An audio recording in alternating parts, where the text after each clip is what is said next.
What is going on, everybody? It's your boy Jacob Daniel back at it again here at the Speed Kills podcast.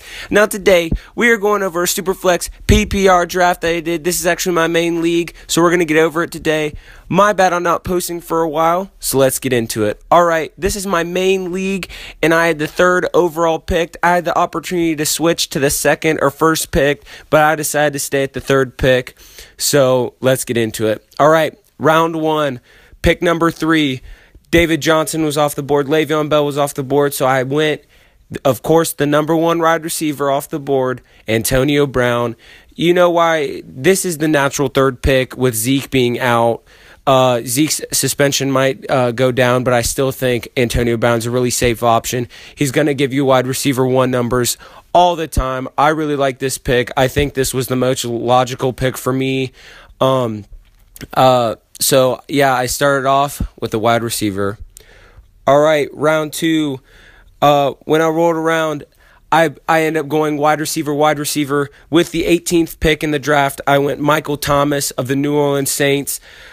The pick before this was DeMarco Murray, and I was really hoping that DeMarco Murray would fall to me, but he got picked the very pick before me, so I was kind of disappointed. I really wanted DeMarco Murray, but I went Michael Thomas. Now, Mike Evans was still on the board, but I'm more confident in Michael Thomas than I am Mike Evans.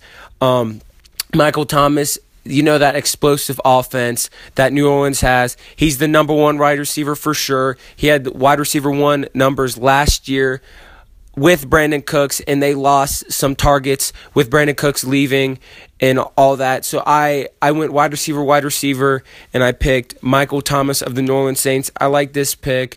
I didn't really like going wide receiver, but there was no running backs worth the pick in the second round to spend my second round pick on.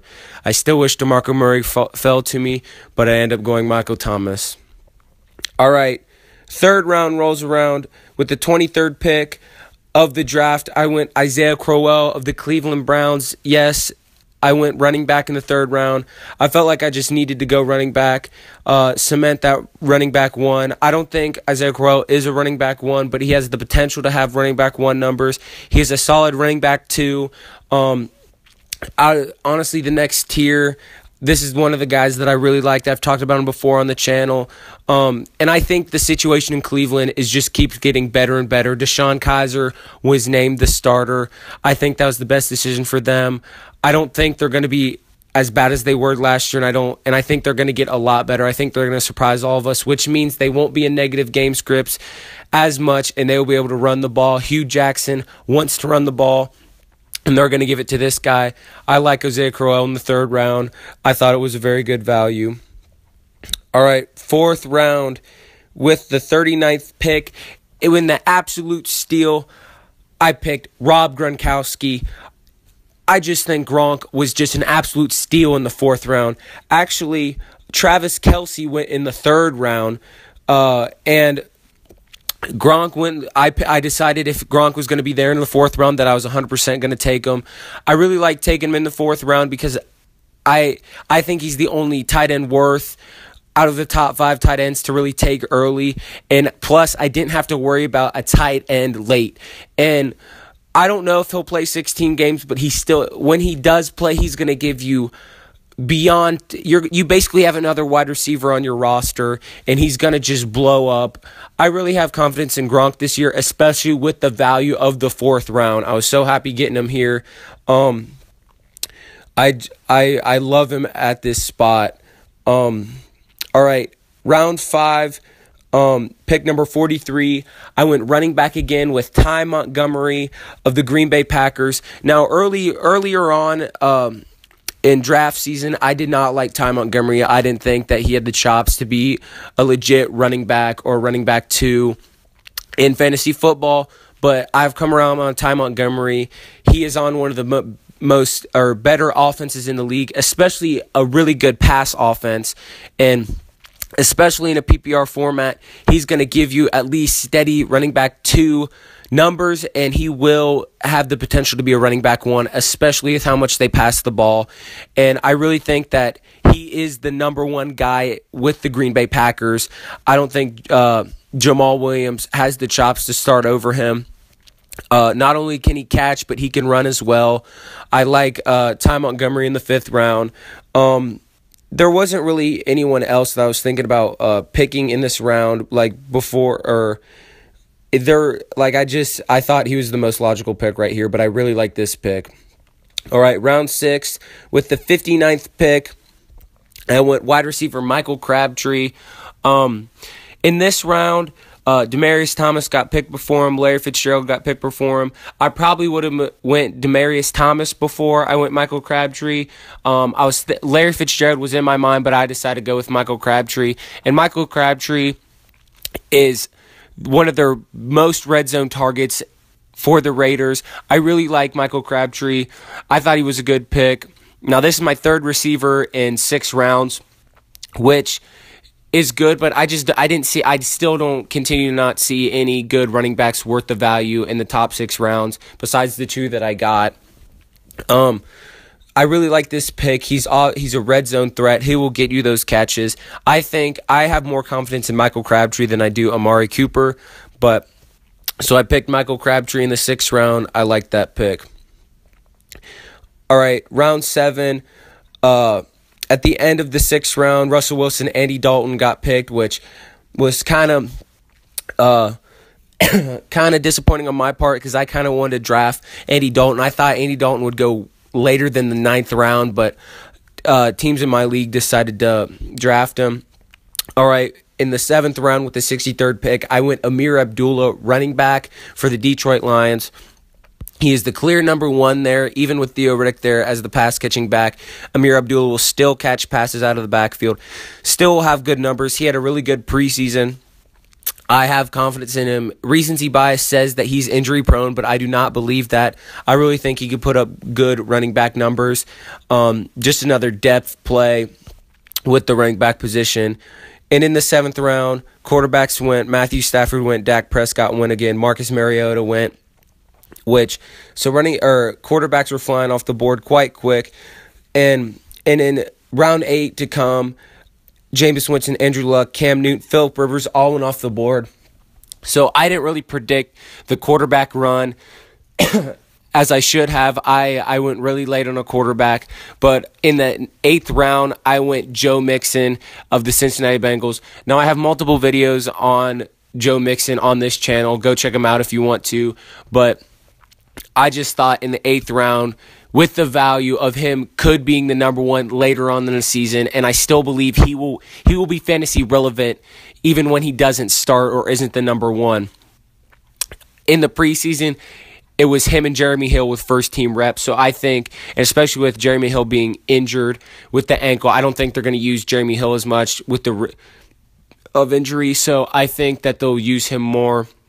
And he's going to take over. It's just a matter of when. And I thought in the 8th round was a very good value. All right, round 9. Round 9, with the 83rd pick, I finally decided to go quarterback. And I went Tyrod Taylor. I'm pretty sure every team had a quarterback or 2 quarterbacks at this point in the draft. So I kind of waited too long on a quarterback.